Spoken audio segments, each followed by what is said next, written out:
Going on, Wild Bill?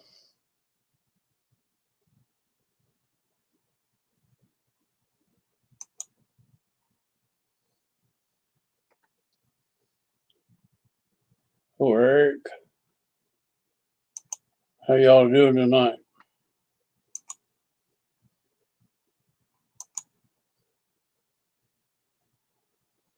I'm just chilling.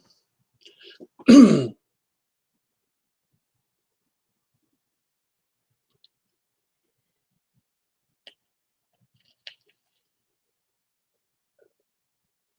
the volume, Bill? Sound okay? What's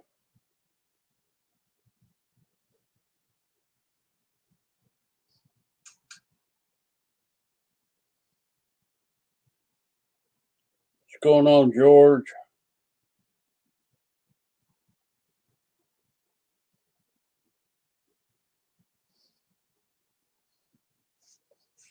They're all over playing Real Flight. Mary Boozer and Dave Marshall.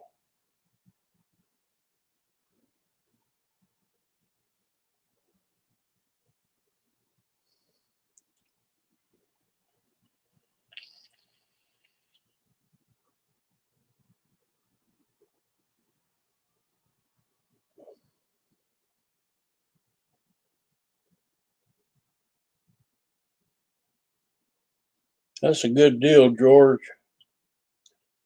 Hello, Christy.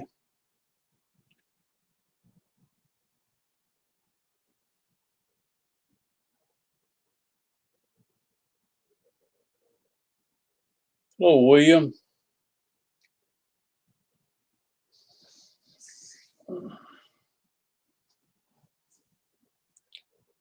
So we go live for a while.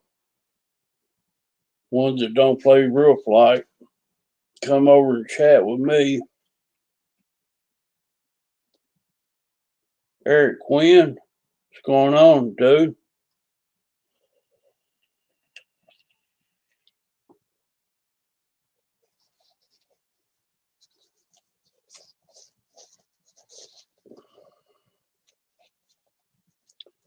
Thought I'd give y'all a longer notification this time than I did last Sunday.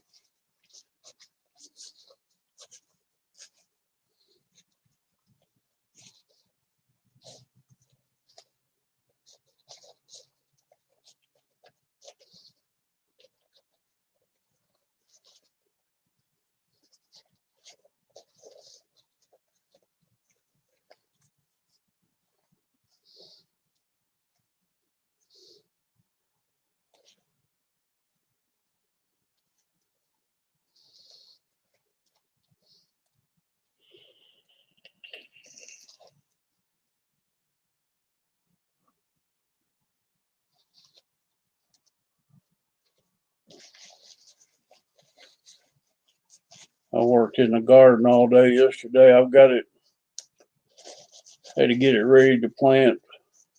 I'm really a month behind.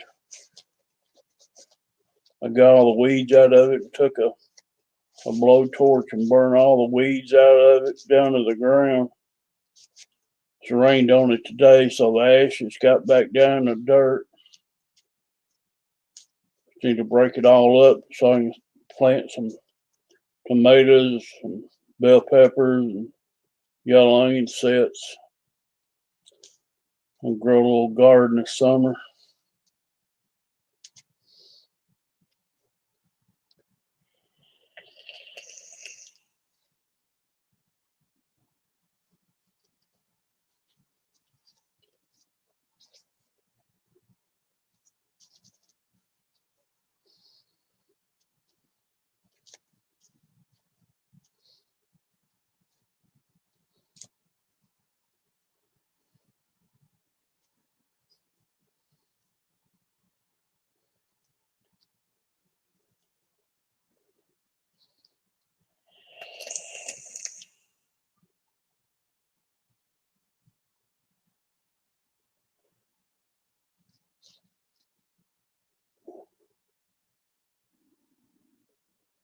Yeah, he took a lot of wrenches away from everybody.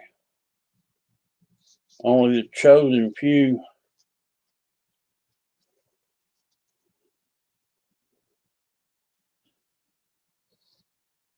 I usually set out, I live by myself and I only need what I can eat. I don't need much. Last year I set out 4 tomato plants and God, I was eating so many tomatoes, one every day for supper, and it got ridiculous. I started having to give them away. The only bell pepper plants I could find was called Big Bertha. Never heard of them. So I usually set out um, California Wonders. Always liked those peppers. I bought a pound of yellow onion sets.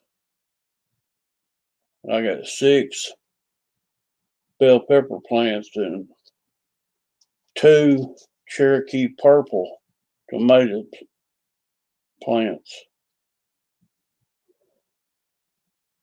George, I'll be honest with you, for the time you put into a little garden and raise it, you can pretty much go out and buy it from like the Amish or Mennonite community, and you're probably better off by buying it from them than you are at the store. What's up, Victor?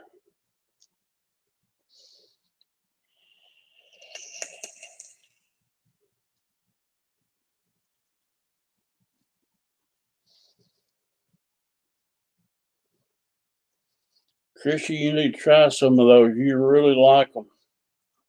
They're heirloom tomatoes.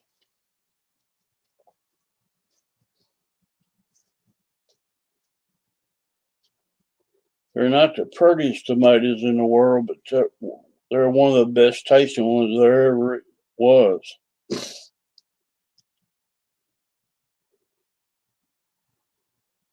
3 gallons of strawberries, George. Wow. 4th of July, I picked blackberries in the backyard. I got wild blackberries. I usually pick half a gallon of blackberries. I'll make me some blackberry dumplings, and I'm good. Blackberry dumplings, vanilla ice cream.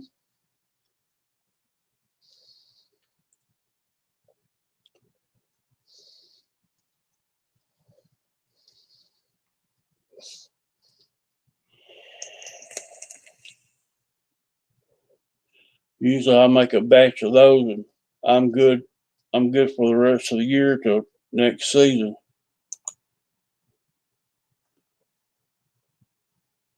Hello, Dennis. Welcome to the Sunday night hangout.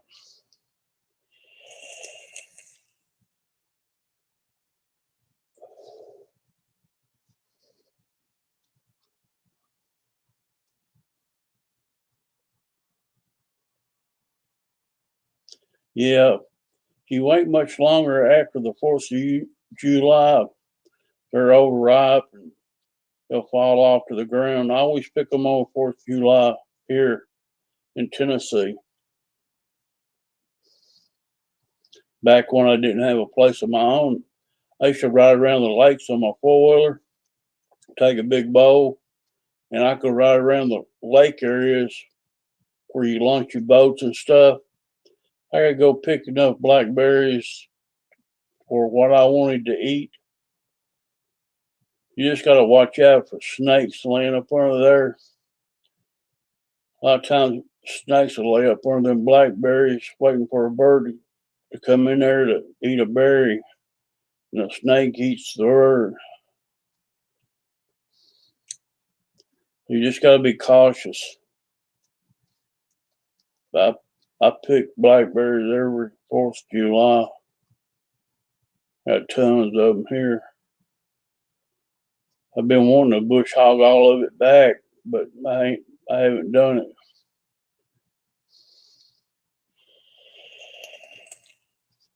What's going on, Kevin?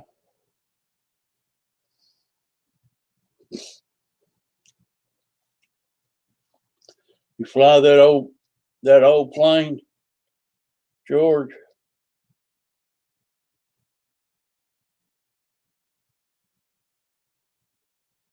It's a beautiful old bird.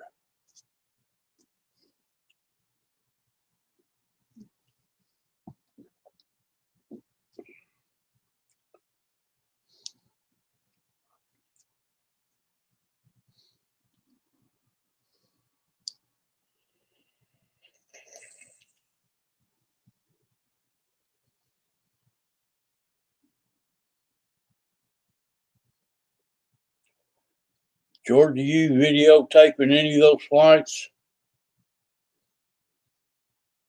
Your big 540s and stuff?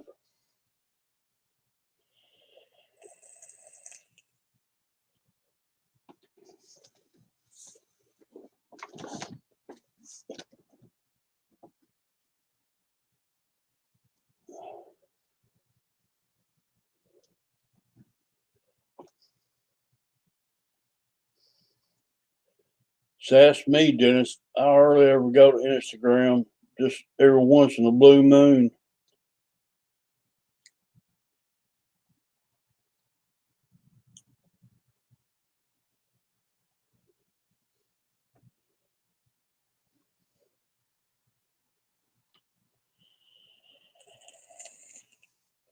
You told me last weekend your field was going to open up this Saturday, George.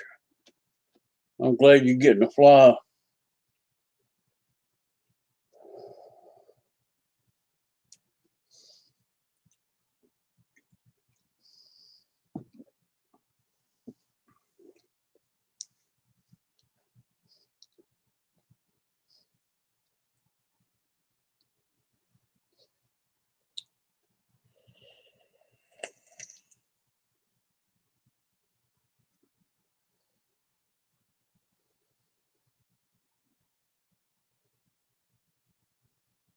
That'd be cool to put up on Instagram, George. Hello, GB Linden. How you doing, buddy?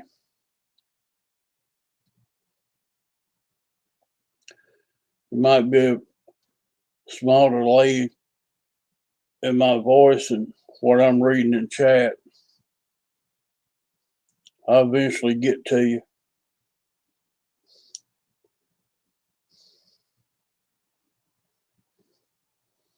George, you know if they're still going to have the Kentucky Jets show next month?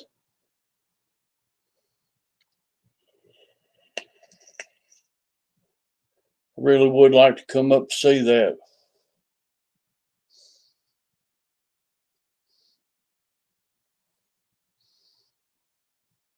I can be in Bowling Green probably in an hour from where I live.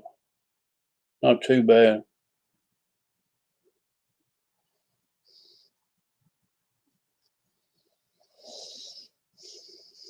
Jermaine, how are you, sir?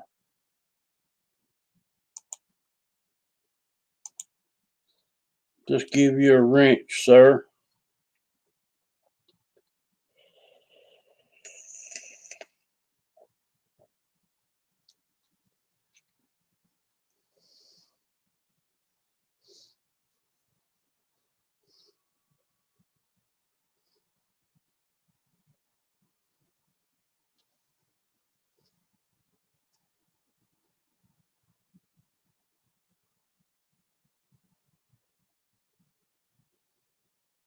So Jets over Kentucky is 1st of July. Okay. I'm going to try to make it to that one. Jet Jam I won't be able to come to. But Jets over Kentucky, I'm hoping to make that one. Are you going to go, George? Doing Jackson RC. How you doing, buddy?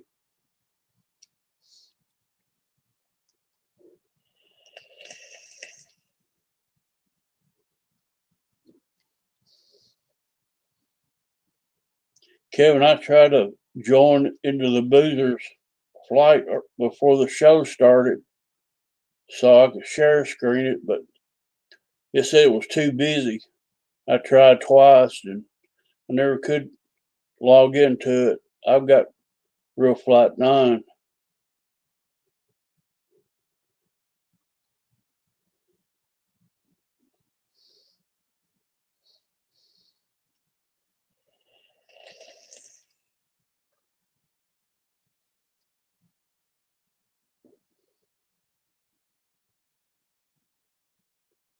So, George, you're going to be there at Kentucky.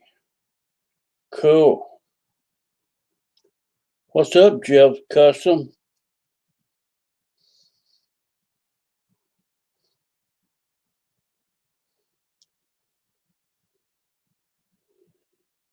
Yeah, we're the outcasts, the misfits, and whatnot.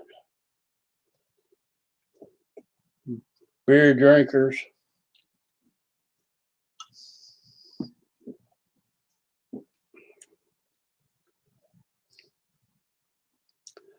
You got booted twice off of it. I couldn't even connect. I tried 2 times. I couldn't even connect. Said server was busy or something.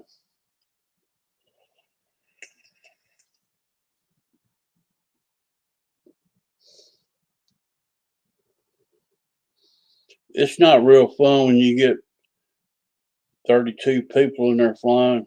To me, it's not. That's why I like to try to host 15, 16 people at the most.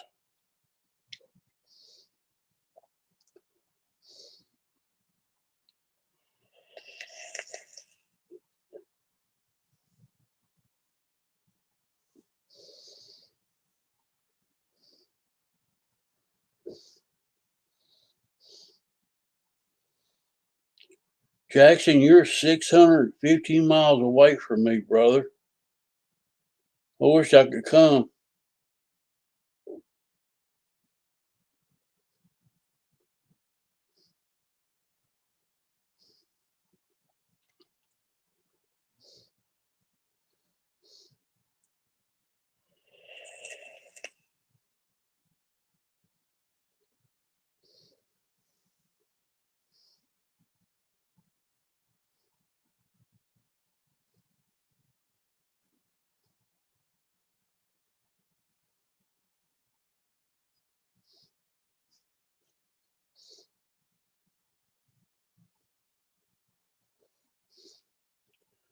Well, Bill, you live out in the desert and drive a white van. I know what you're up to. People in the desert driving white vans. Yeah, I'd be careful in that white van.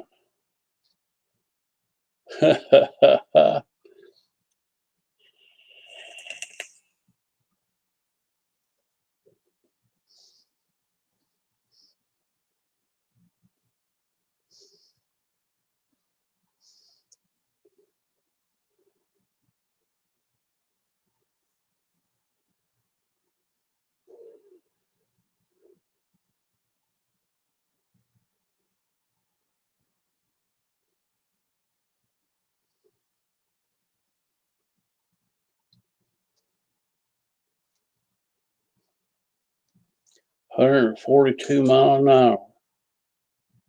That's ripping.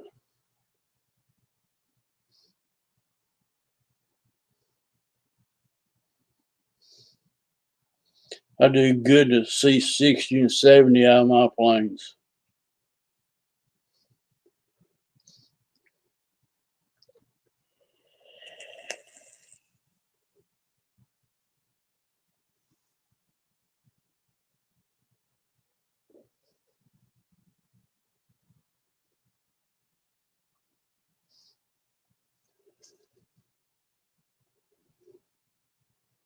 Well, Bill, you don't get out of that white van in the desert with a shovel, do you?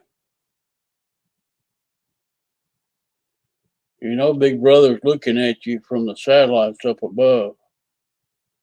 So I'd leave that shovel at home in a white van when you're out there in the desert flying your planes.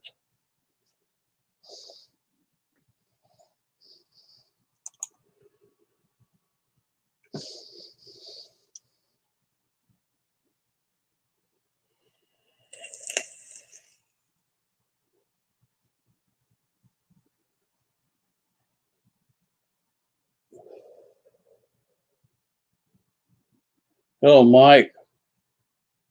How are you, sir?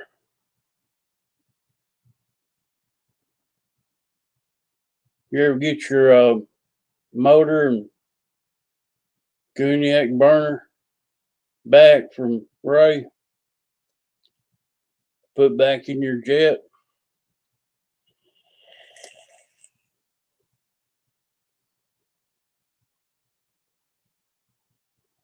That's right, Dennis. Body's got to go somewhere.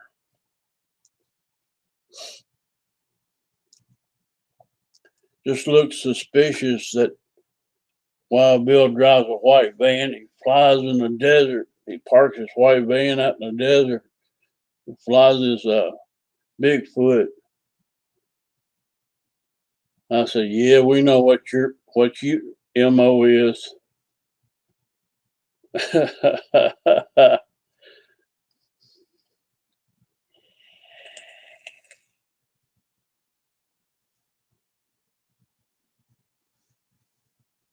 I'm doing good, Mike.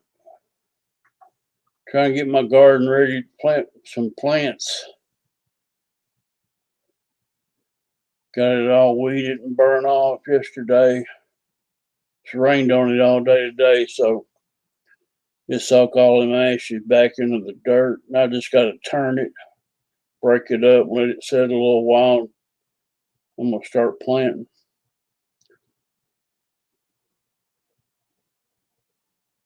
Yellow onions and big Bertha bell peppers and Cherokee purple tomato plants.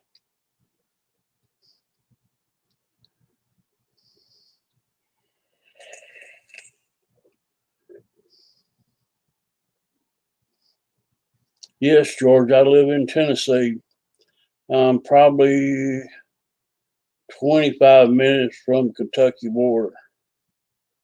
I'm in the I'm about 56 miles northeast of Nashville in a little county called Trisdale County. Then I got Macon County, and right above it is the Kentucky line.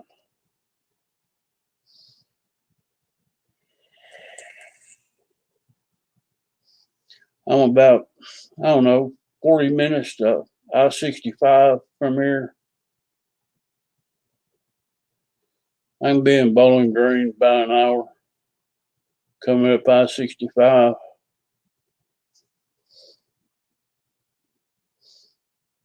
You know, every road leads to everywhere. You can take one certain road and go anywhere you want to.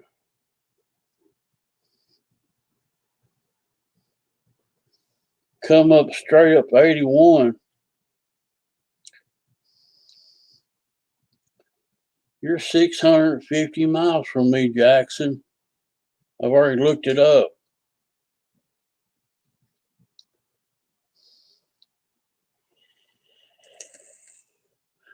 That's further than me driving southern Georgia.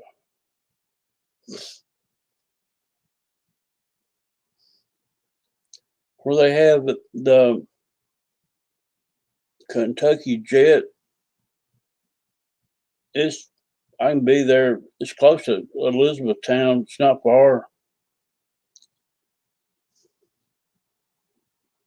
I can be in E-Town probably an hour and 20 minutes, George. Last time I was there, I was in a motorcycle club, and we rode motorcycles all weekend and had a full pig cookout behind a, a chapter member's house. We drank beer. I spent the night in Bowling Green. I didn't feel like driving back. Had a big time that weekend.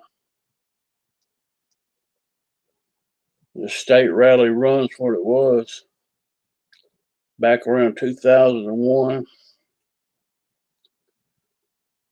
I was in a motorcycle club then.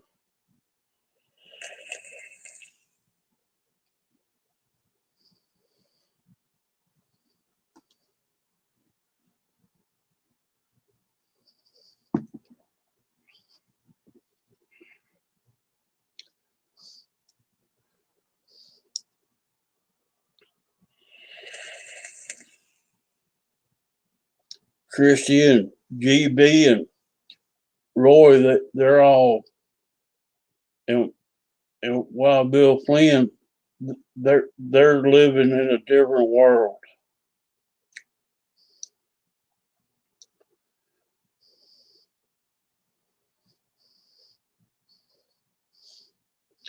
How far is that Lebanon airport from you, George?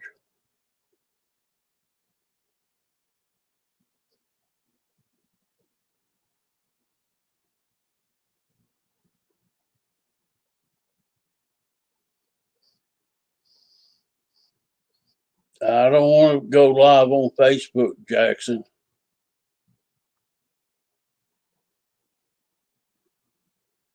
I got too many enemies over there.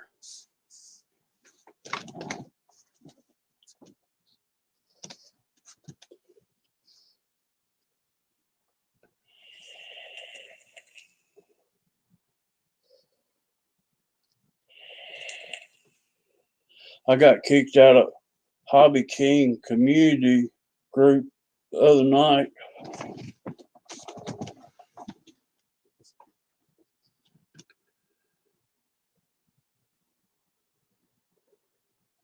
I didn't like me putting Arrow's Viper jet on Hobby King's community group. Not at all.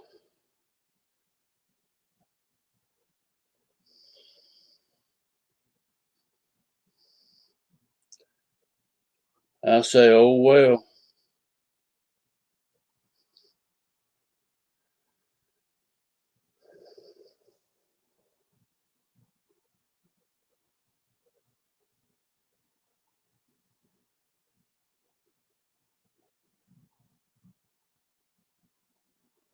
That'd be cool, George.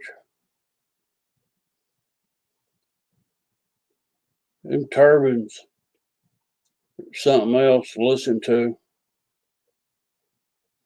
You got to love where they spool up.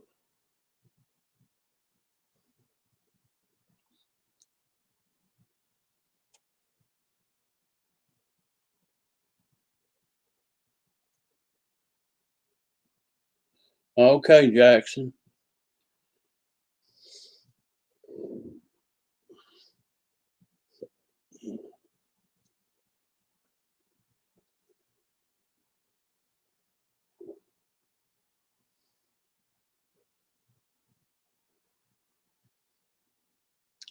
Well, if you read in Hobby King's quote, what it says about the group, bring what you enjoy in your artsy products. It really don't specify it's got to be Hobby King products.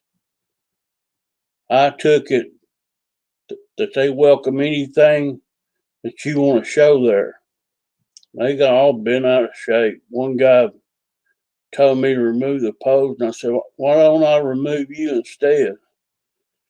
And about that time, all the chat stopped on my post, but the post stayed up till the next day. Next day, I went to go look at it. And they got me blocked from the whole group.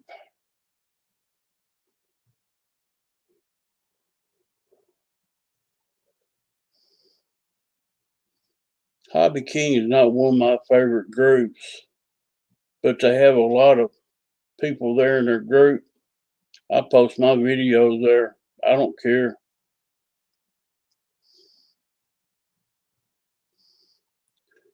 Yeah, I ain't worried about Hobby King.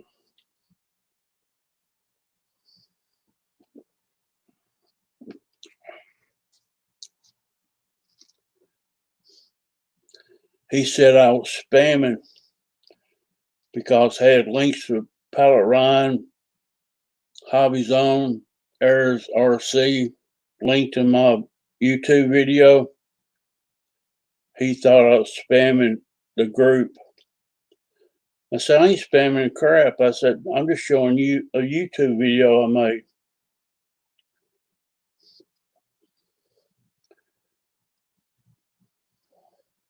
You got them Hobby King diehards over there.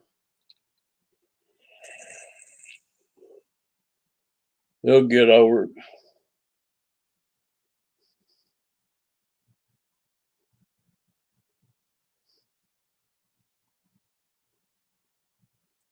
Yeah, Mike Keller, it's pretty easy to step on people's toes in the RC community. They get butthurt too easy.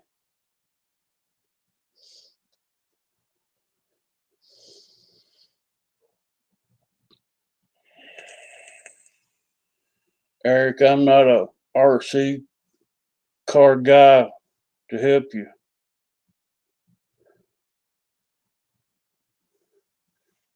Eric Rogers, Shadow Ops, he fools with RC cars quite a bit.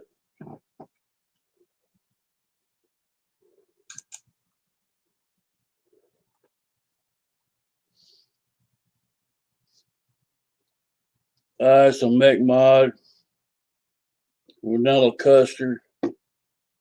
What I vape. I had to quit smoking.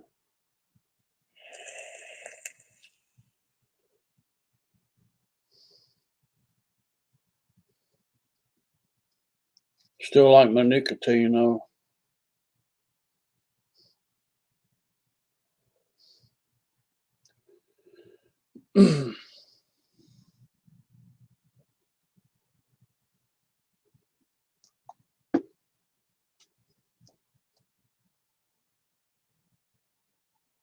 Yeah, Shadow Ops. He runs nitro cars and electrics, I believe. But he'd be a good person to talk to about fixing an RC car.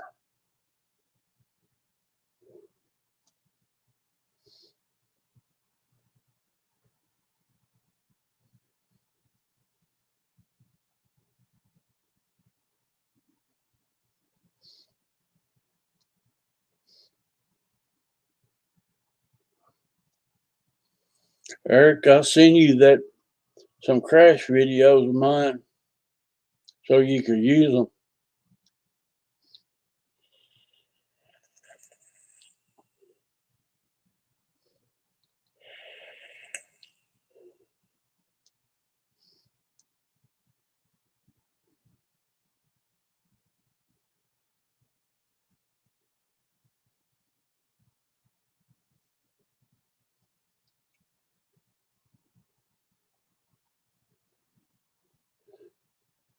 Jermaine is one of my favorites too.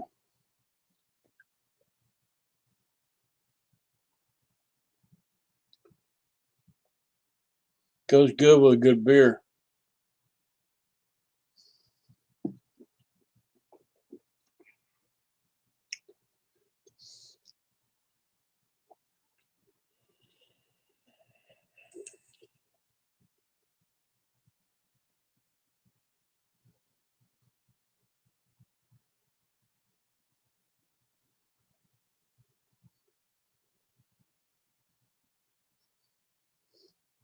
That UMX turbo timber is back together. It's ready to go again.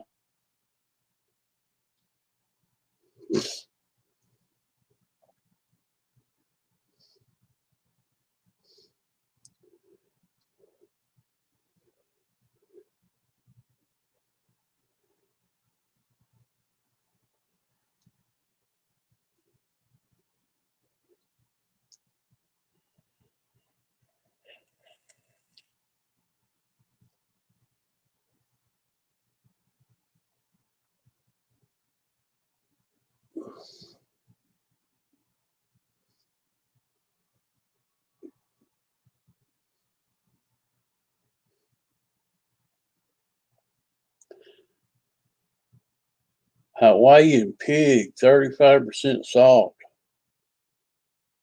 You vape that? Nick Salt. Never heard of Hawaiian pig, Kevin.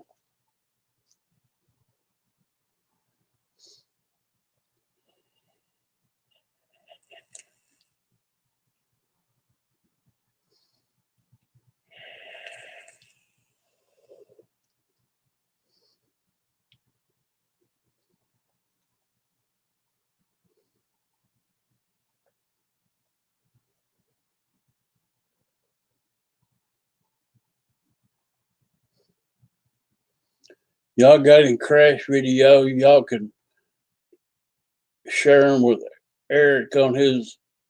He's got a YouTube channel. He's got a video posted, so you can submit some crash videos. He's gonna put one together for everybody.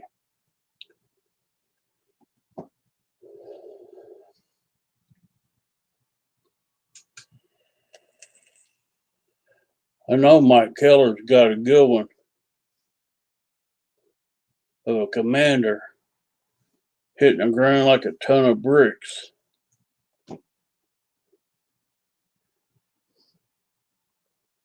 Mike, that thing hit the ground hard that day.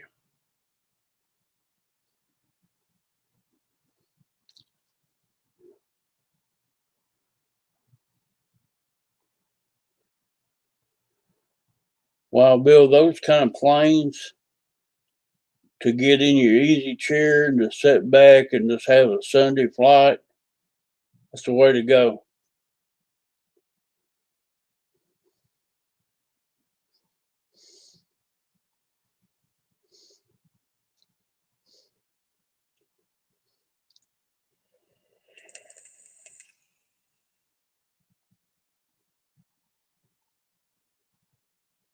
That's it, Wild Bill.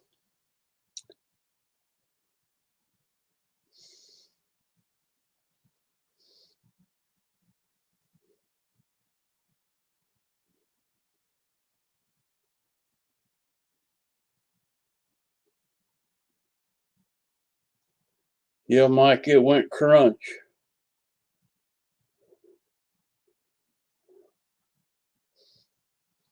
That was back in the cold weather. That field was solid rock, boy. He hit hard. My Wildcat hit the pavement out here in front of the house like that. It tore it, slam dunked it.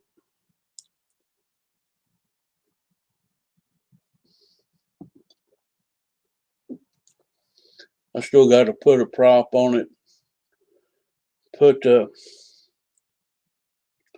horizontal stab on it. I bought a new one.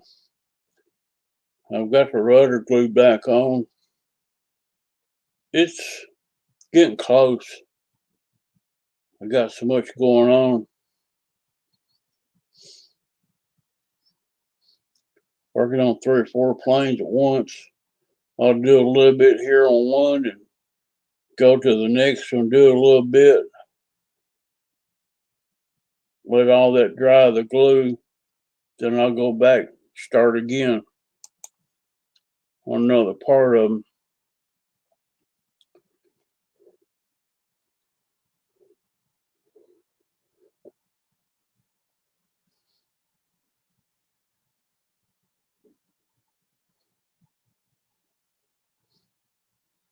George, you got some beautiful planes.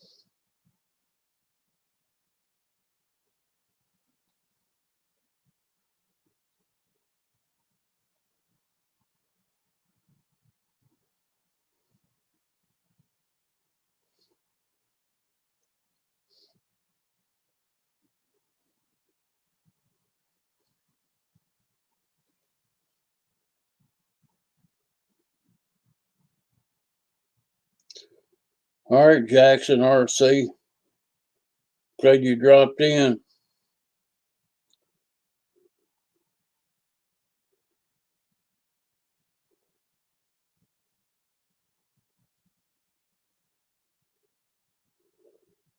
Yeah, I really like the flying side of the RC too, George. I got a late start in life with it.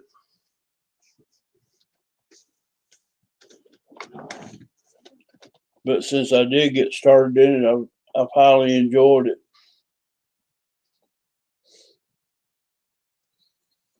I can remember my first 7-minute flight. I was on hog heaven. I could keep a plane up for 7 minutes.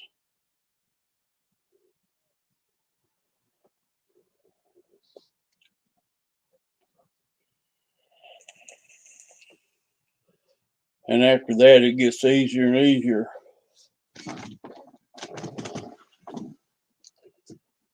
Then I've had some brand new planes I put together and just flying turds. Wrecked it. Never really did fly it. I think I crashed it 6 or 7 times before I give up on it. It was a multiplex shark, a pusher prop, the flyingest turd I've ever tried to fly in my life. I finally got it to fly 2 corners and it went down. That's as far as I've ever flown that plane, ever.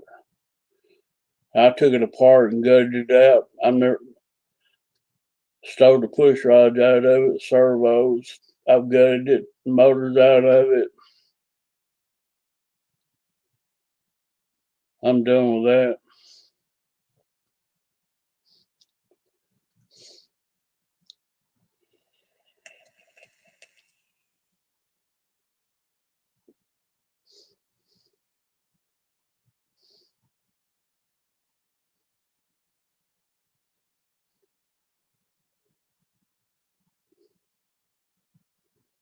Some planes are built not to be flown. I think some's just to be looked at. I don't like them kind.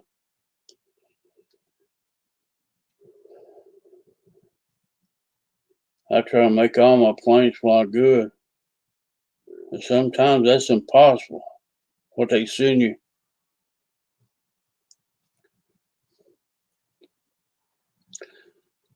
Multiplex, the Weekender, they had a special on that plane and they were selling out. It was going to discontinue the model. I jumped on it. It was cheap, about 90, $100. That's the worst $100 I ever spent in my life.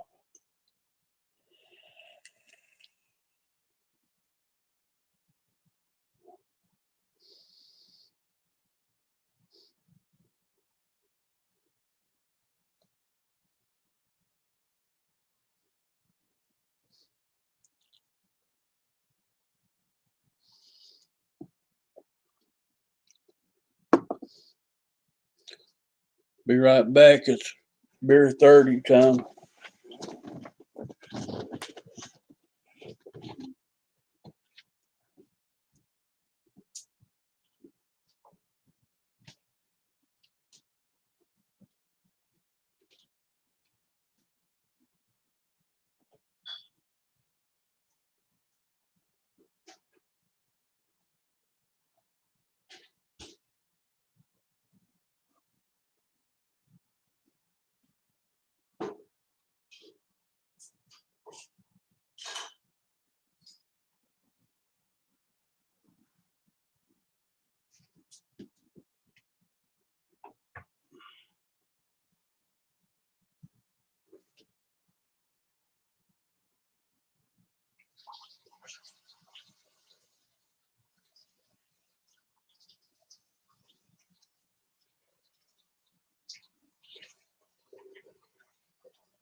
Y'all miss me?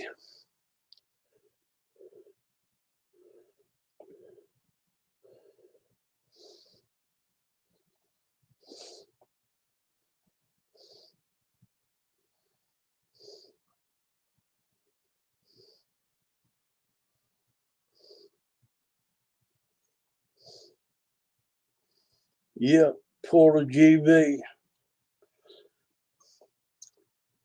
Cheers to you.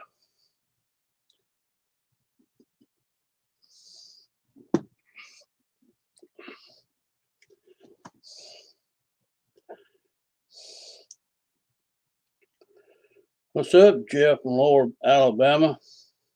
How you doing?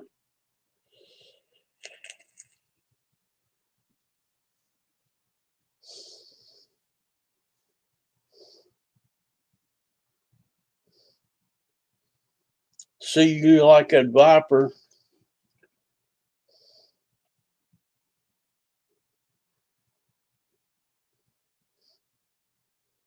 I gotta get mine out. I don't know when.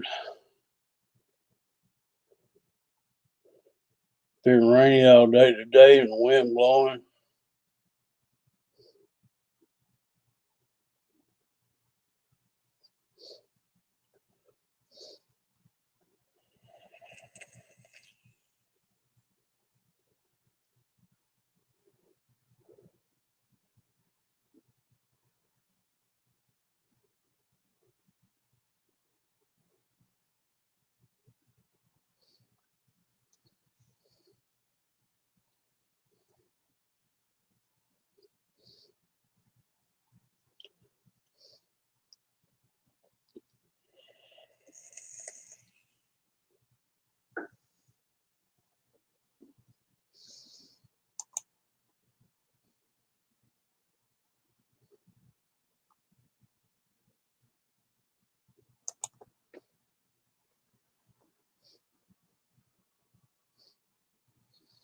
Yeah, Ryan did a real good job with the Viper today.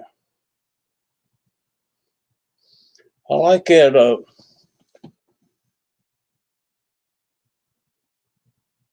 where he had that up elevator mix in his elevator. Might try that in mine.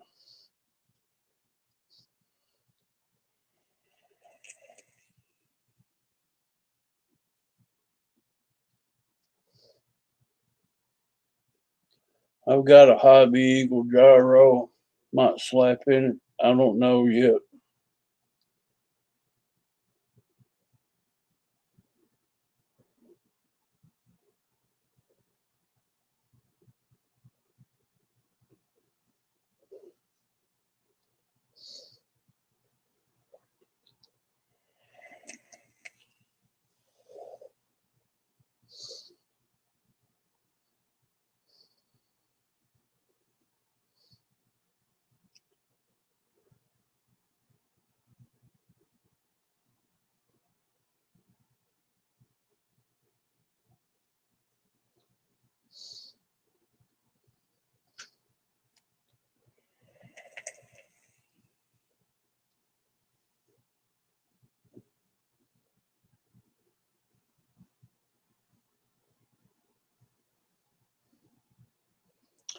Ryan flying at 2200 milliamp.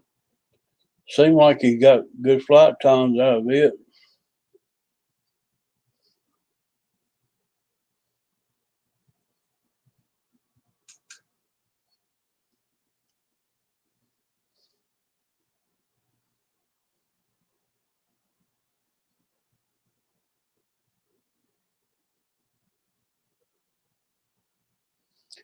Jeff, I got 70.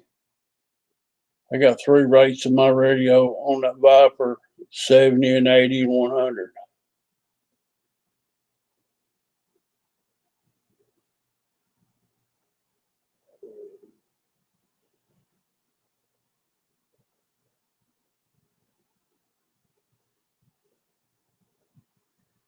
Usually 80 is all the sweet spots on most of my warbirds I like to fly.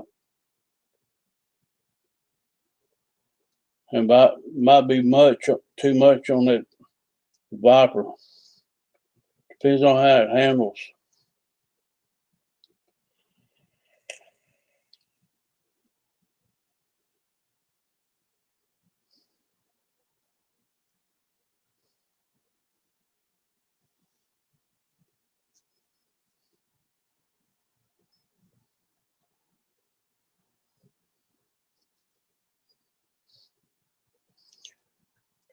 Eric, you'll be more happier with that Eric's 50mm Viper than that Banana Hobby.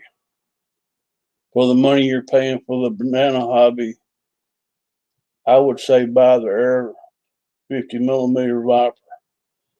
It's a well-built jet.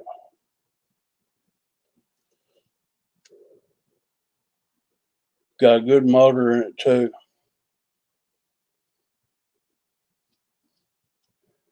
I ain't trying to talk bad about Banana Hobby, but they've not sold the best of material planes in the past.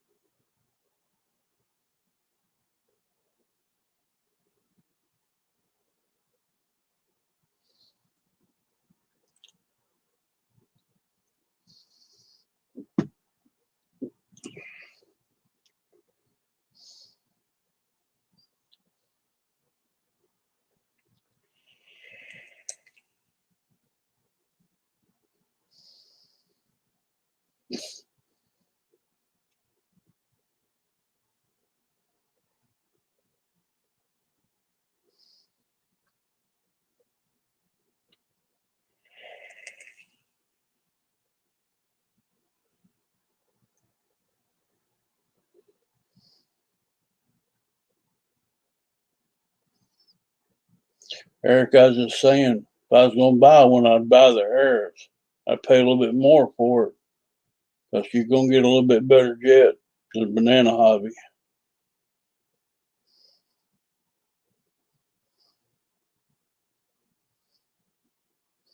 You can buy it right now for $119, no tax, no shipping fees, straight out $119. Go through Pilot Ryan's Media, click the link.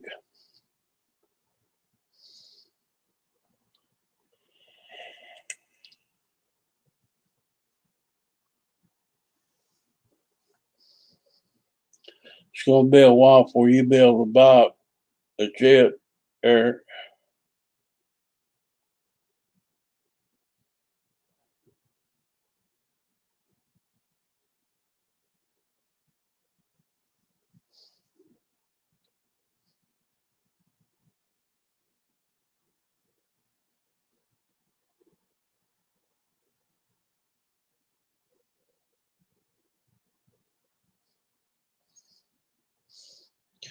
When I was your age, Eric, I was out mowing yards with my dad's push mower and his gasoline, making money.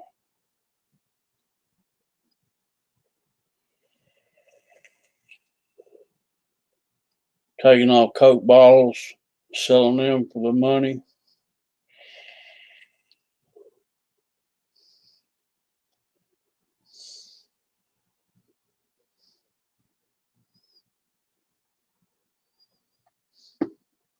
Saving lunch money from school.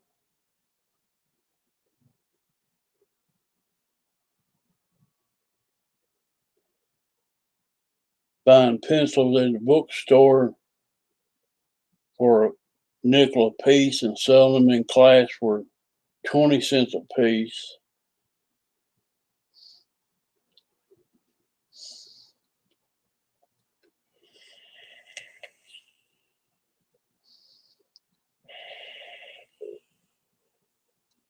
Bubble gum was always a good seller in school.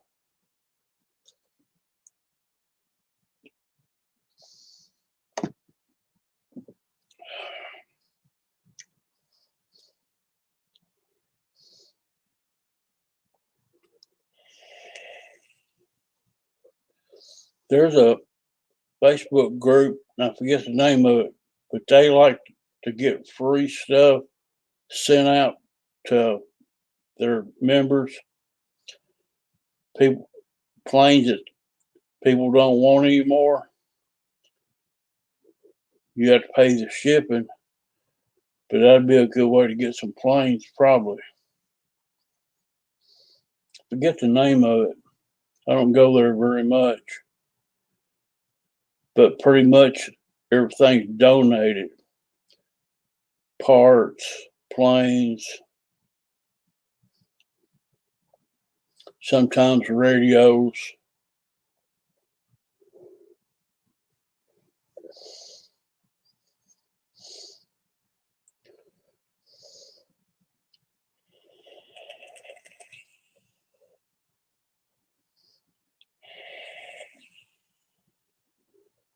Hustler.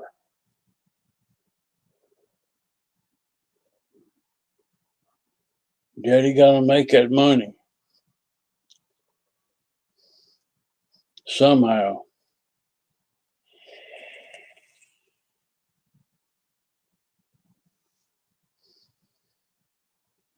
The Candy Man. Oh, here we go.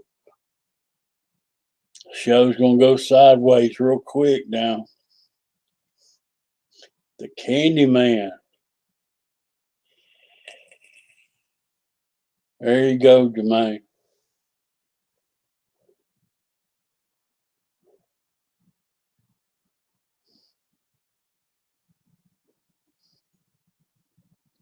Everybody's got an angle while you're in school. Everybody's got an angle.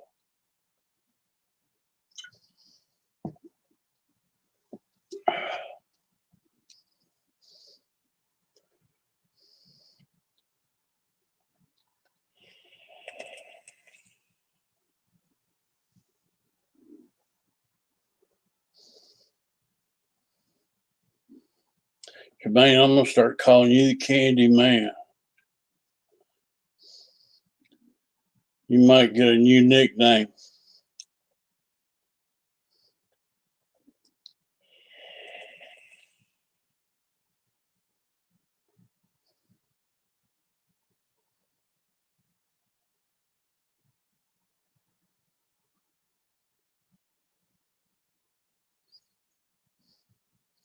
I can understand that, Eric.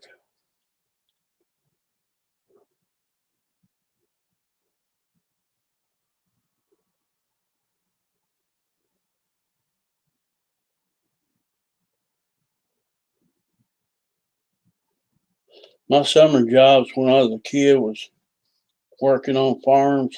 I'd hire out and work on farms for these farmers. I'd sucker tobacco, bale hay, drive tractors, drive a truck, pull trailers.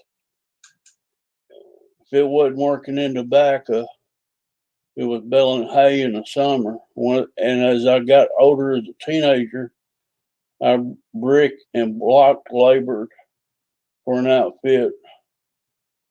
I ride on a flatbed truck across Nashville to the south side into Brentwood, and we'd build these big mansions. And my job was to mix mortar, tote blocks all day, and bricks, build scaffolds.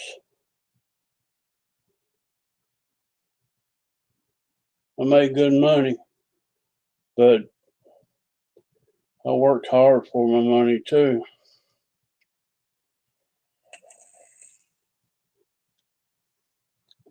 What's your next plane, Randy, on your wish list? Oh man, I just bought this Viper mic. I'm not sure.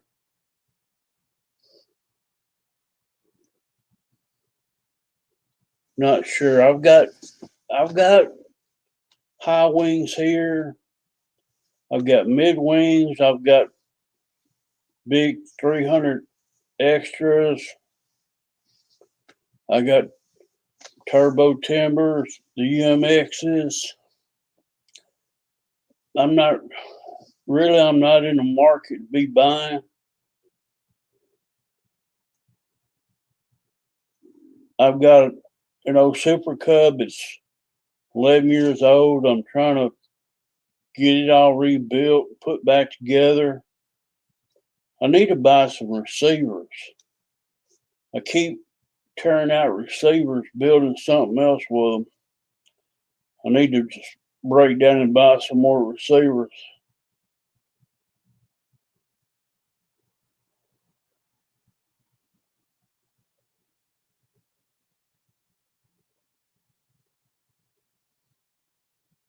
And I don't know about this Lemon RX since they're building Emerald receivers now.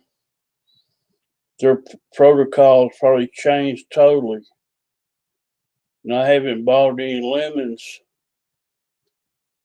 in a while, but I love lemon RXs. They've not failed me yet.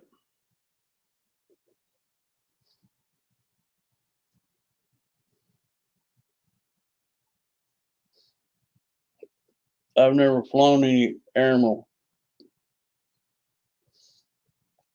quote lemons.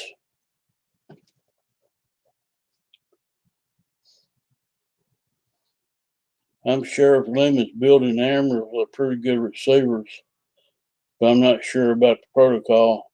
You have to get in RC groups to find out how to program lemons. The information out there is out of the RC groups. That's where I found out my information on them.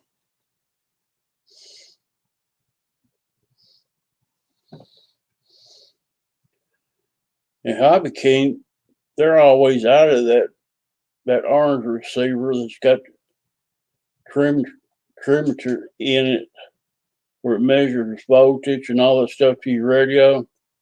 They're always out of it. I forget the number on it.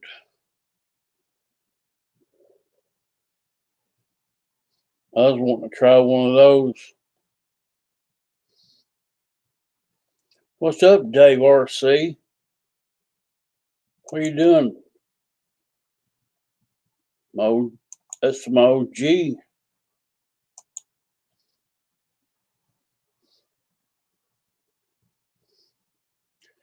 Ain't it your bedtime, Dave?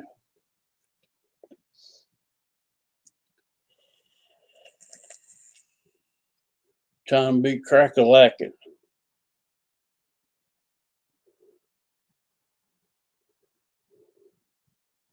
My homeboy.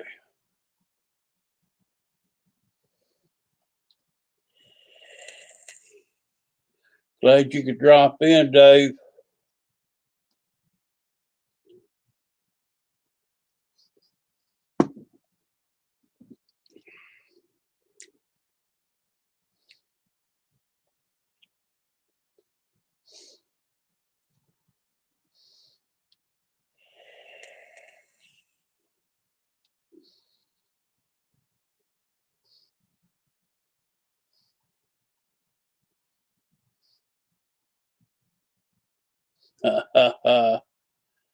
Yeah, I know it's past your bedtime.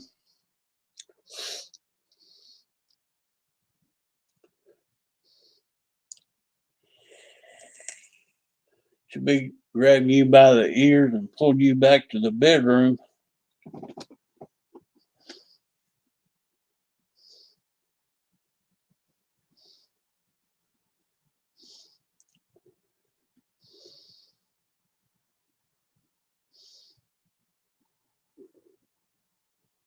Dave, that guy stealing your packages out of the mailbox. That's wrong, buddy.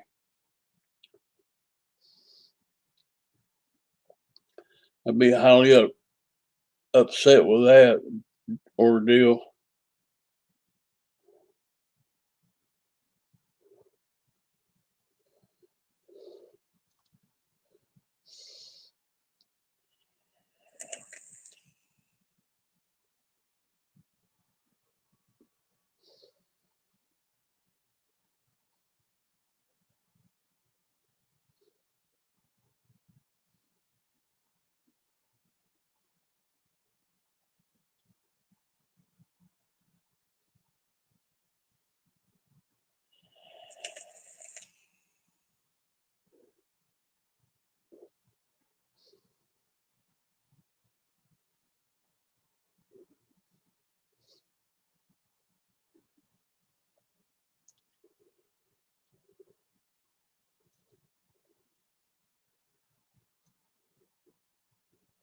Yeah, I couldn't put up with that, Dave.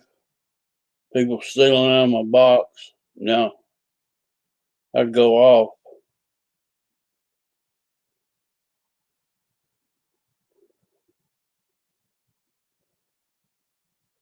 Probably the last time he did it after I got done with him.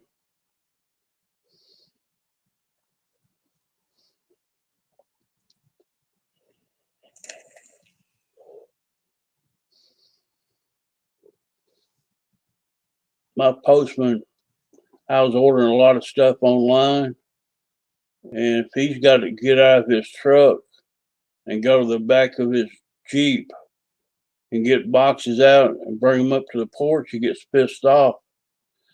He's been down there 30, 35 years. He's probably making $40 an hour. Federal job. And I was I was building box mods, and I was ordering parts from all over the country. And I was getting a package just about every day, every other day in here. And one day he scanned a package that had come in from eBay. I bought some battery sleds, battery holders, and he scanned the package. I got cameras up all around my house. I got 5. One of them looking at my mailbox. And I can see you before you see me. I got probably a 20-inch monitor beside my big TV. And he scanned the package at 11:45 a.m. that morning. And I got the notification that was in the mailbox. I went to the mailbox to get all my mail and the package. Well, the package wasn't there. So I called the post office, and I found out he told them he'd search his truck, but he was sure he put it in the box. So the postmaster down here at my post office took his word instead of mine. He stole my package. He scanned it, but never put it in my mailbox. Or he drove down the road and pitched it out in the field. He done whatever with it. But I didn't get it. The eBay and the seller of eBay, I couldn't, they did their part. I couldn't make them pay for it. So I had to rebuy it. And the guy never did reimburse my money. Post office didn't reimburse my money. It was only like $10 in parts. But if it had been $100 box of parts,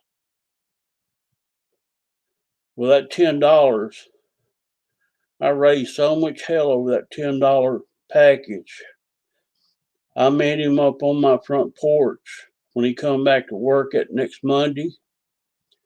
And I told him, I said, I don't know what you did with my package, but you didn't put it in my box. You scanned it at the proper time. You said you did, but it wasn't there. And I said, you steal another damn package from me ever. I said, I'm gonna have Channel 4 News up here, and I'm gonna get them to investigate why you're stealing my packages. And I've not had a bit of trouble from him since.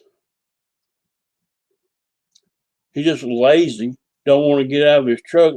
If it don't fit in the box, he's crammed boxes in there so big that's tore up the plastic pieces trying to get them out because he's too lazy to bring them up to the house and put them on the porch.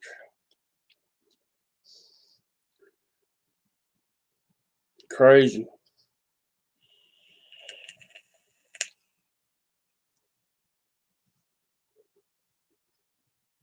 Yeah, I get my packages delivered All you gotta do is threaten them with Channel 4 News out of Nashville. That works every time. So they don't want to be put on the news. And believe me, Channel 4 News in Nashville, they'll put anybody on the news. My word against his. I couldn't prove that he stole it, but I know damn well it wasn't in my box. Postmaster took his word on it. Never heard a thing. So I had to rebuy it.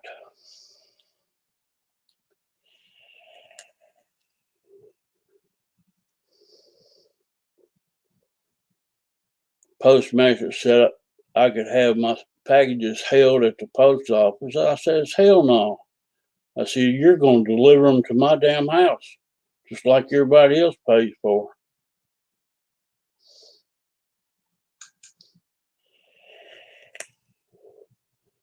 Dave, that's right. Tennessee baby. Don't mess with these Tennesseans.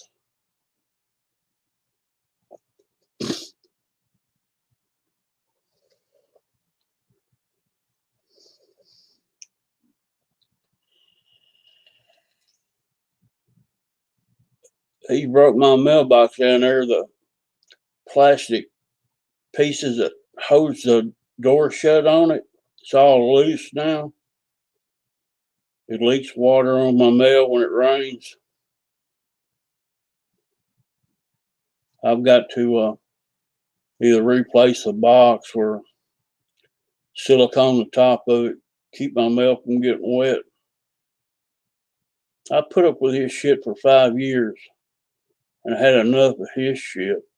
Cramming packages in there that didn't fit. I went off with the postmaster. She just kind of laughed it off. No big deal. I said, it will be a big deal when Channel 4 comes out here and sees you.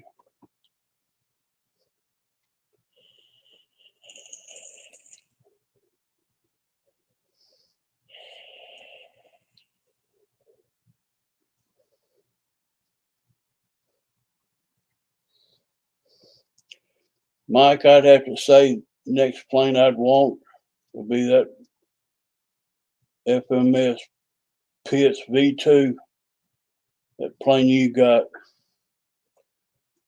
A big red and white biplane. That'd probably be the one on my wish list you asked earlier. I love to have me a big biplane.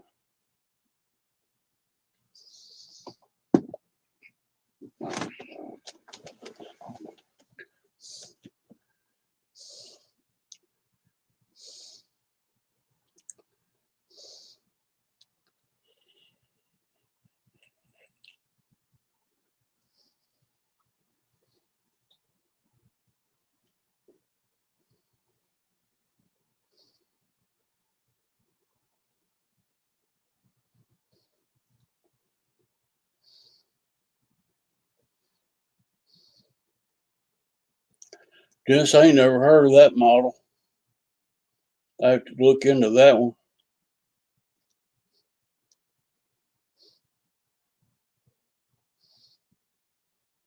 thnxs V2 FMS Pitts. I'd be happy with it.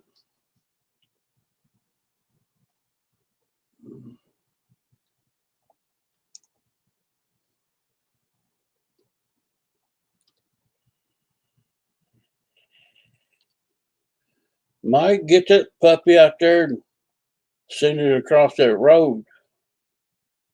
You know it's going to fly good. I don't know about the landing part of it. Biplanes are notorious for flipping over.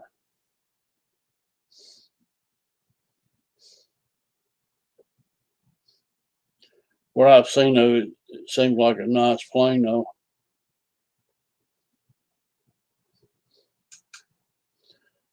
Okay, so it's a crop duster biplane.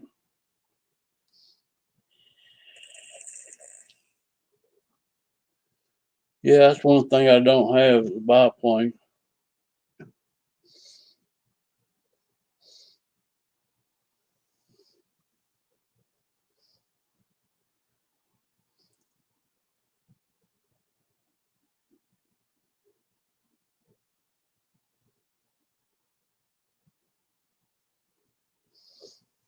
I don't fly a lot of jets. I think the biggest battery I got is a 4S.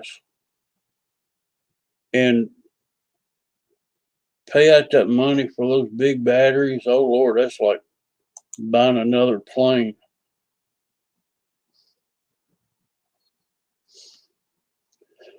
And I'm not flying off of manicured lawns anymore.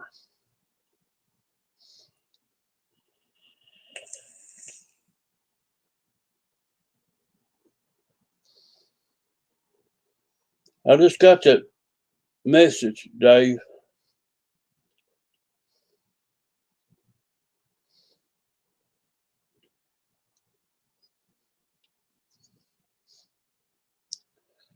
Let me go see what Dave sent me.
See if I can share this with y'all.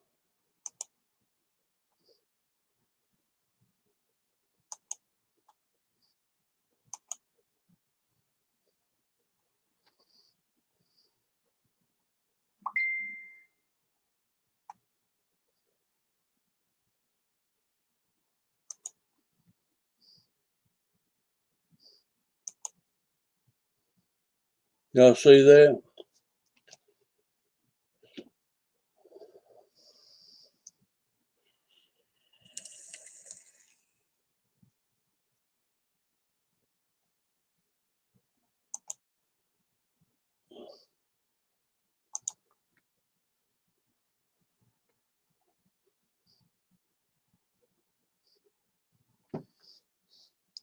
That's from Dave's RC on Instagram.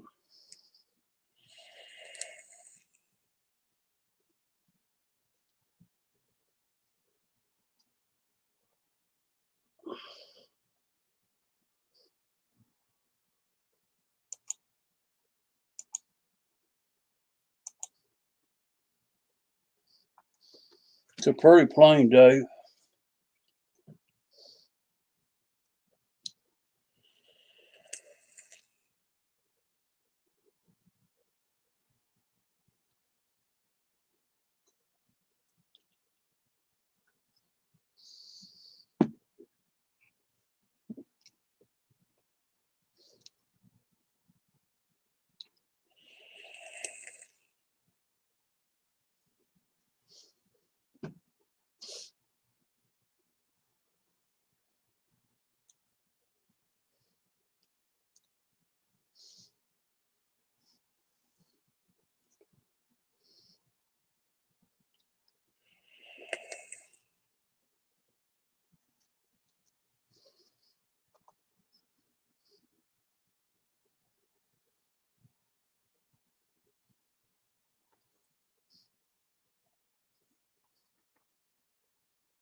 Just looking for stuff on here.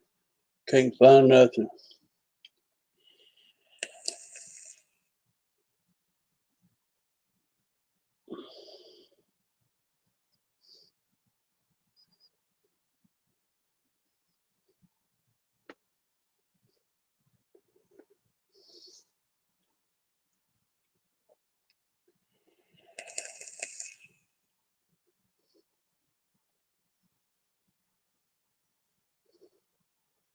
That War Thunder, Dave, sounds like fun. I ain't got no joystick hooked up to use it.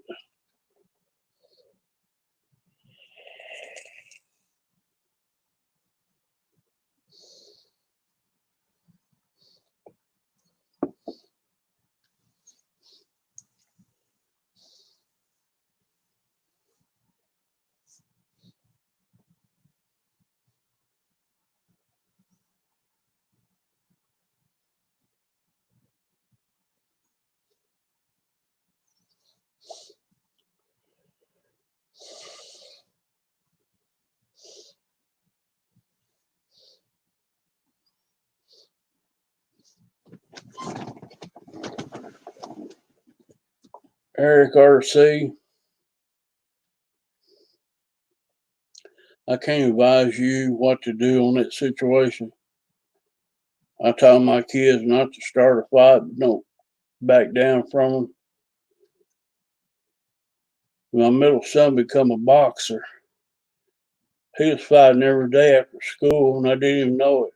They had a boxing club. So that's where I stand with that deal.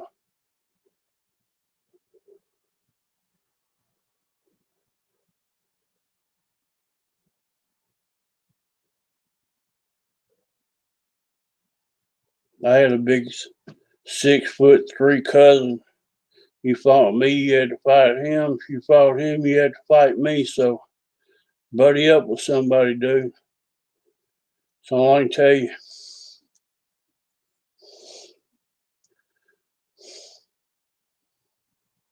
I don't care for bullying in school or anywhere or online. I don't care for it at all.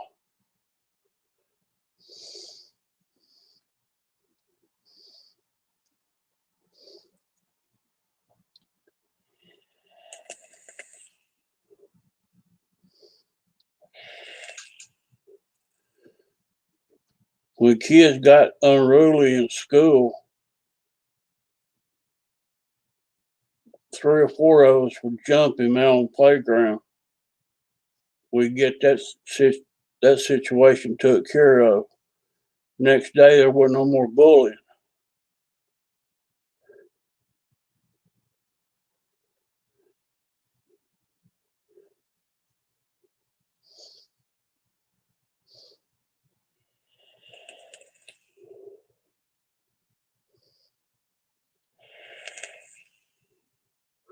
My dad made us fight when we was kids.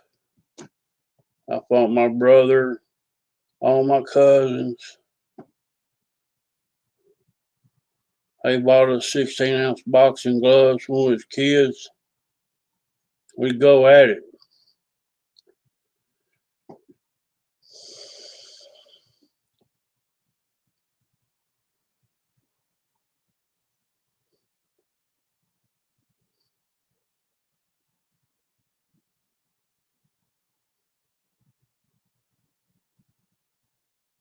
There you go, Christy. I'm about the same way. My kids stood up for themselves. They wouldn't get in trouble when they got home. I'd praise them.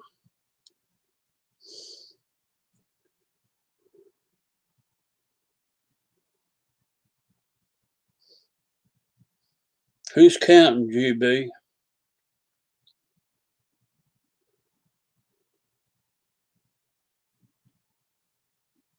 It's only vapor.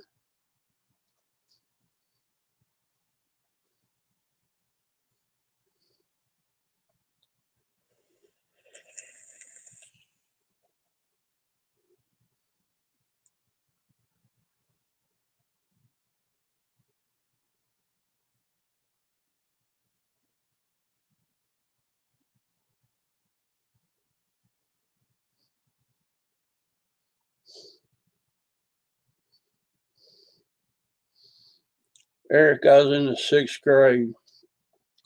This black boy come to our class from a different state, from a different school.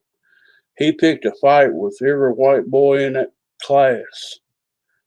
And one day I knew I was going to fight him, but I just didn't know when it was going to be my turn. And he could fight. So finally it come around to me and him. We got in the coat room in the back of the classroom. And they ain't no getting out of it. I just hauled off and busted his nose. And it bled all down his shirt. And it was over. It was done. I'm not going to talk about it. I'm not going to argue about it. I'm going to hit him, and I'm going to get my best punch in. My daddy taught me how to do it. Don't be running that lips. You know you can't get out of it. Get the first punch in. Make it good.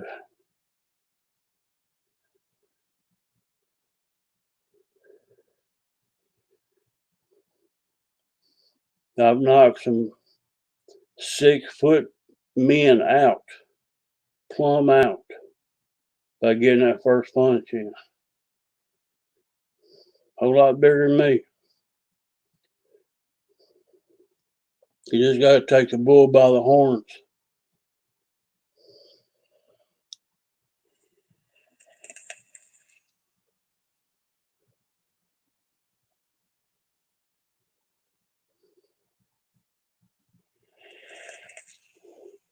Get you a group of guys. If you're bullies in a group, you'll have to get you a group.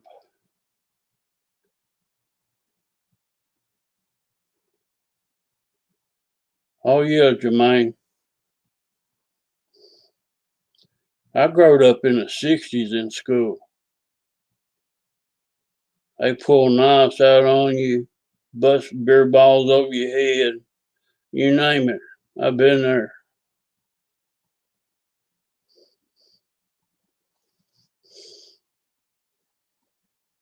It's a whole lot different world in these days.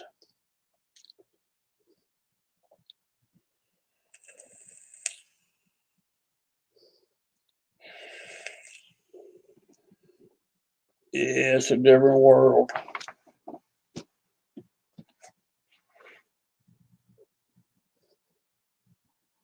See, back in the day, we used to fist fight.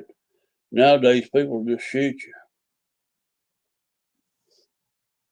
Good night, Dennis Farley. Glad you dropped in, buddy. Hello, Bill Shepherd. Welcome to chat.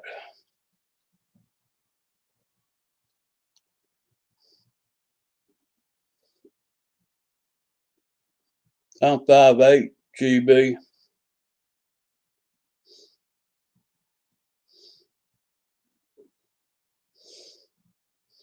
Stocky built.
Guys, I've been streaming 92 minutes. It's after 10 o'clock here. I'll be ending this pretty soon.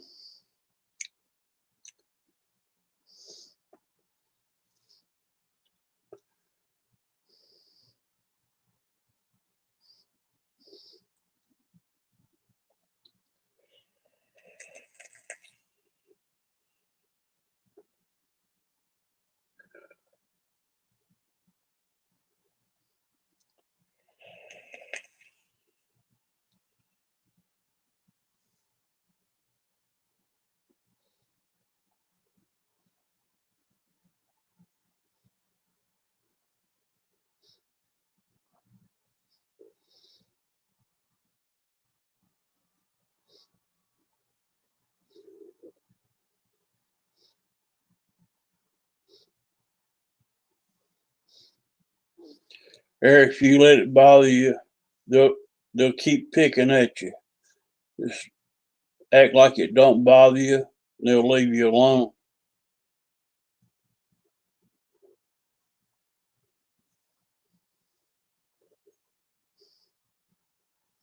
When they know it's getting to you, they'll keep it up and keep it up, keep it up every day. Where you from? I was born and raised in Tennessee, Bill.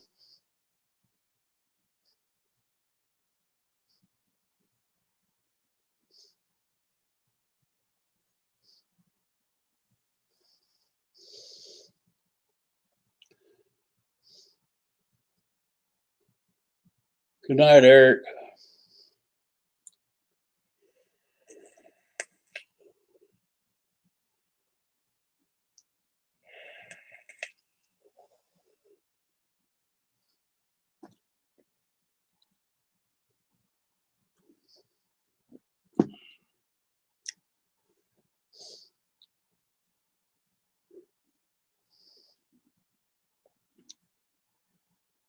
Mike Keller, it's good to see you tonight.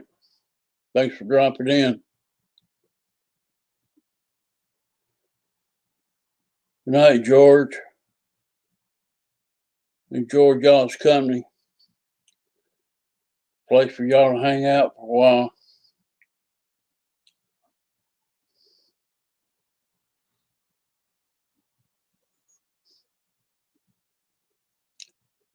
Five more minutes, I'm gonna cut the stream.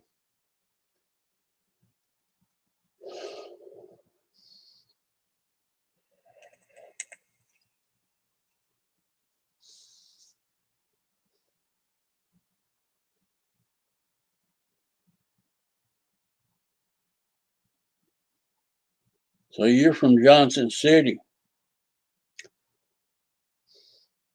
I know where that's at. I growed up 13 miles north of Nashville, a little community called Goodlettsville, Tennessee. You can basically say I growed up right in Nashville. But been around Middle Tennessee all my life, pretty much. Later, Jermaine.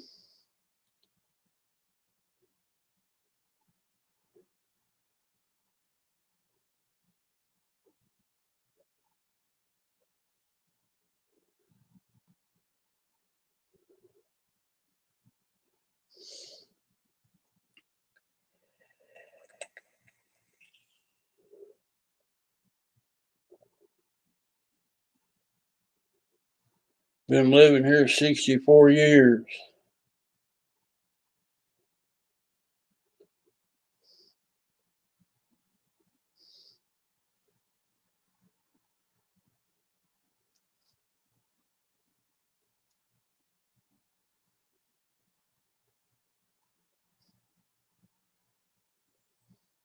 All right, Roach Coach.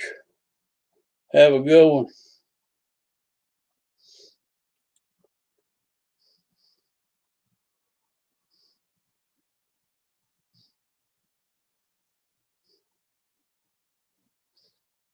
Bill Shepard, where you living at now?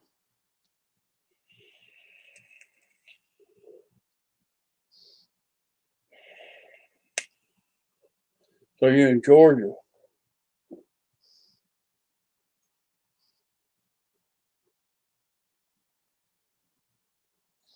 You live close to Dave Marshall.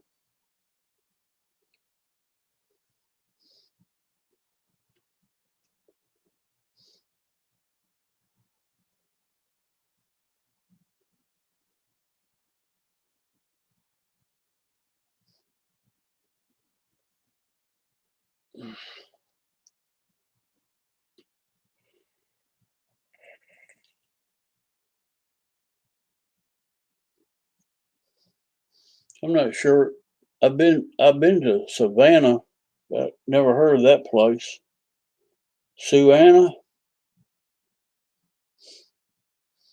I'm not sure where that's at. I've been to Savannah, been to Jackal Island, Georgia, Macon, Atlanta, the suburban parts of Atlanta, the northern east part of Atlanta.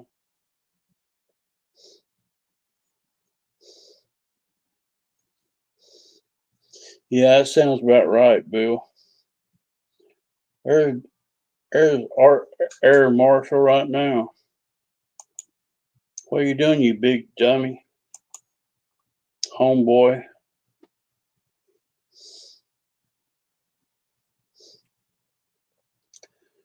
Did you hoard up all that coconut oil up the other day? You buy the shelves out?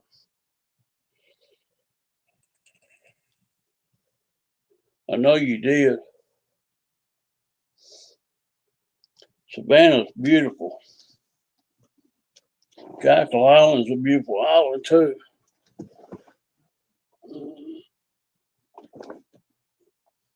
Kensaw.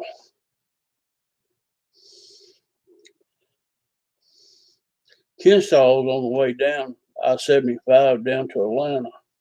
I've been through there.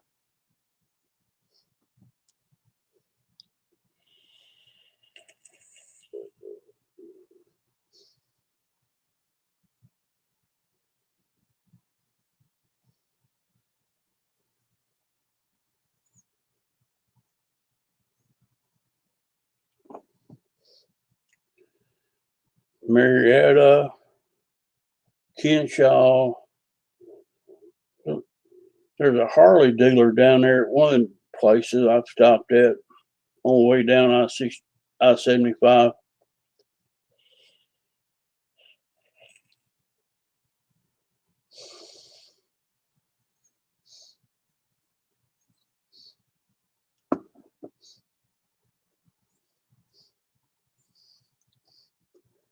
Have a drink on me, Dave.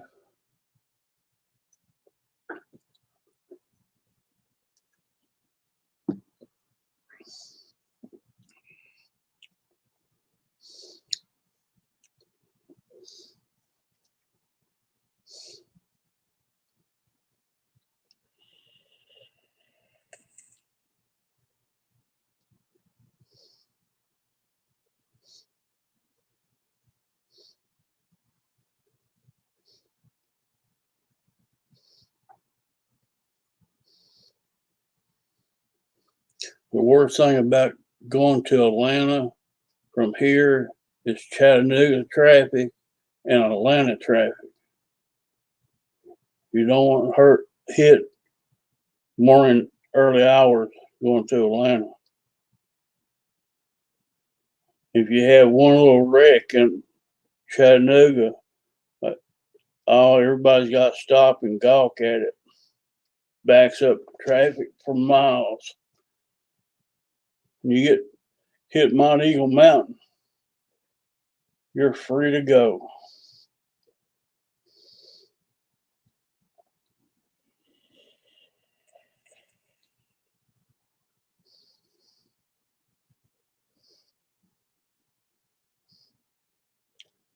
As long as Amy's going to be in Tennessee, Dave, or she back home now?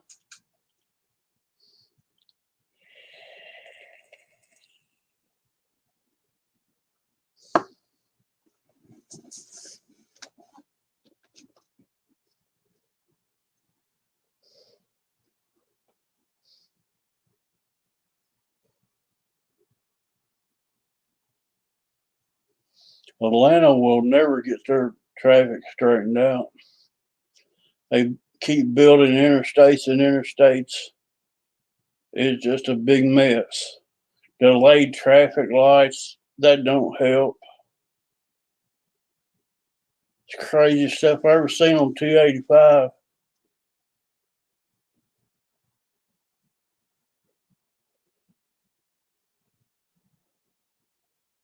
And get a little county cop, pull somebody off on the side of the road, and everybody's got to slow down and watch.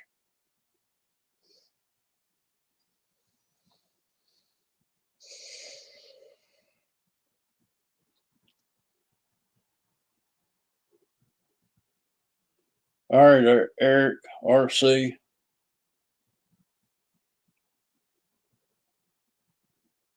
Take care, buddy.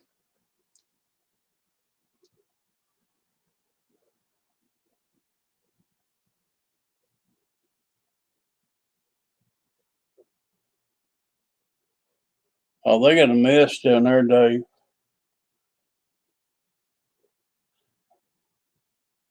I live out in the country. I can't handle all that traffic. I like to go through Atlanta at 4 a.m. in the morning, so I can be on the out. I can be in Macon down below it by uh, time to people go to work.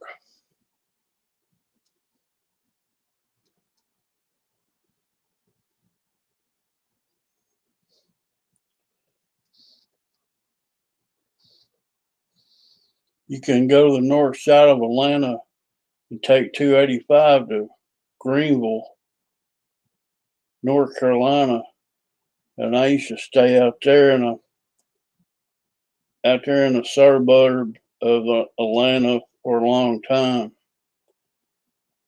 It's probably 12 miles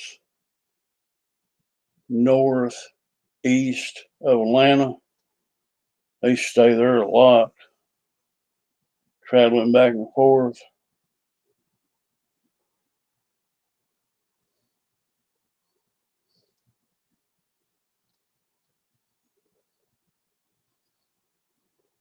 Yeah, them people down there can't drive. They think they're NASCAR racers for sure. And they all driving Beamers and Mercedes, flying, hauling ass on 285. And they ain't gonna get there no faster than I do.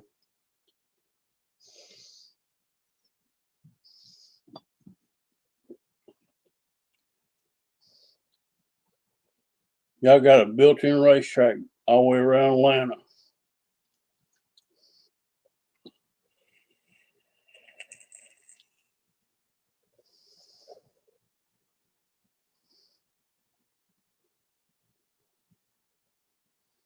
It's something different, Dave, for sure.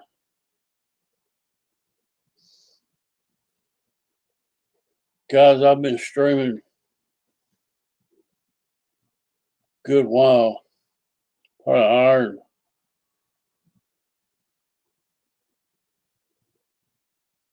hour and a half.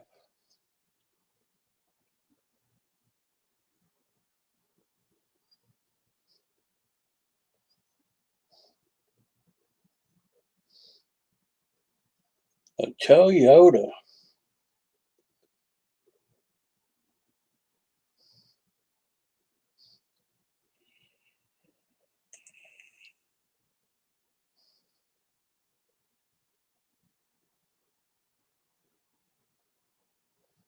Yeah, those German made cars, they're expensive to have worked on. Parts expensive.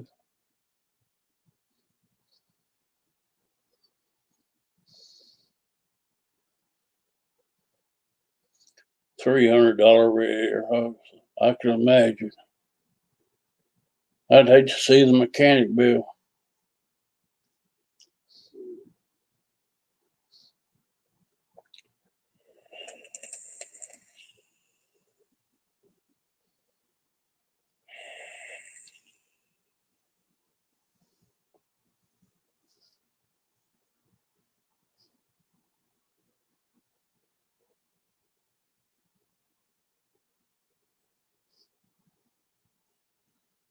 I bought a new Kia Forte EX.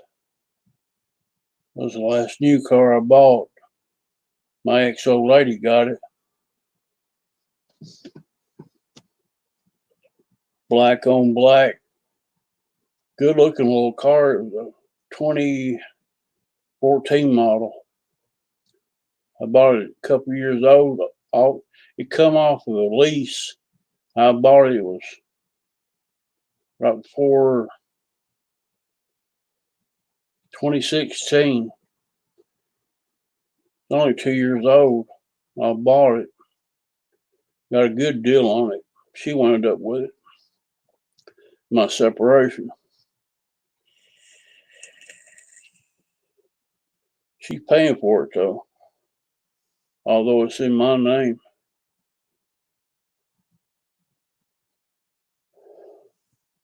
She ain't got no credit. I want to get all the credit. I told her when she had it paid off, I'd give her the title. She's just building up my credit as we go along. We've been separated. 1st of June, it'll be a year.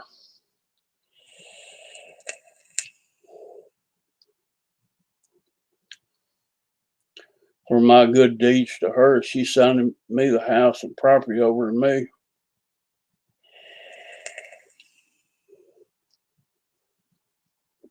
So I'm hoping it all works out.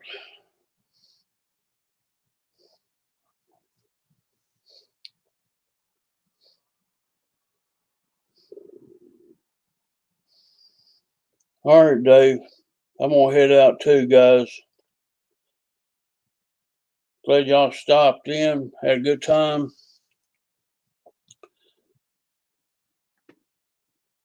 Maybe we can do this next Sunday night if you want to. All right, guys. I'm going to end it. See you next Sunday. Same place, same time. Night, y'all.